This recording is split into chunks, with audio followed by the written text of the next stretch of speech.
आपण आज प्रधानमंत्री मातृवंदना योजनेसंदर्भात काही मेसेज येतात. आपण जेव्हा आपण फॉरगेट पासवर्ड करतो, तेव्हा आपल्याला एक मेसेज येतो आणि प्रधानमंत्री मातृवंदना योजनेच्या संदर्भात जर 30 दिवस कोणीही आपलं user ID password log in केलेलं नसेल, तर त्यांचा युजर आयडी डिॲक्टिव्हेट होतो.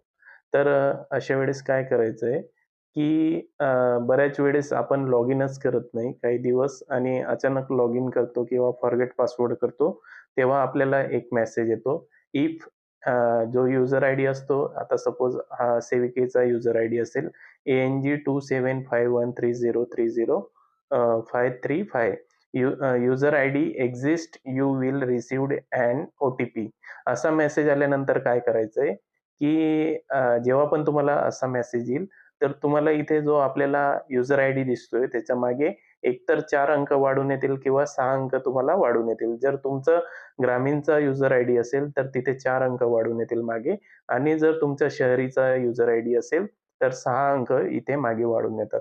तर ते कुठे शोधायचंय? तर तुम्हाला डी-एन-ओ डिस्ट्रिक्ट नोडल ऑफिसर यांच्याशी कॉन्टॅक्ट करायचा आहे आणि तुमचा युजर आयडी तिथून त्यांच्याकडनं नवीन तुमच्या नावासमोर जो युजर आयडी क्रिएट झालेला असेल, तो युजर आयडी घ्यायचा आहे. तर तुमचा अंगणवाडीचा कोड असेल किंवा सुपरवायझरचा कोड असेल, तो तुमचा युजर आयडी नसतो. तर त्याच्या व्यतिरिक्त वेगळा पण तुमचा युजर आयडी असू शकतो, हे लक्षात ठेवायचं आहे. आणि आपण आज बघितलेलं आहे, की असा मेसेज आल्यावर तुम्ही काय करायचं आहे, डी-एन-ओशी कॉन्टॅक्ट करायचा आहे आणि डी-एन-ओकडनं तुमचा नवीन युजर आयडी घ्यायचा आहे. तर आपण असे छोटे-छोटे व्हिडिओच्या माध्यमातून जे काही तुम्हाला मेसेज येतात, जे काही प्रॉब्लेम्स येतात प्रधानमंत्री मातृवंदना पोर्टलमध्ये, तर ते आपण छोटे-छोटे शॉर्ट व्हिडिओच्या माध्यमातून बघणार आहोत. त्यासाठी चॅनलला लाईक करा, शेअर करा आणि सबस्क्राईब करायला विसरू नका. आपण आज प्रधानमंत्री मातृवंदना योजनेसंदर्भात काही मेसेज येतात.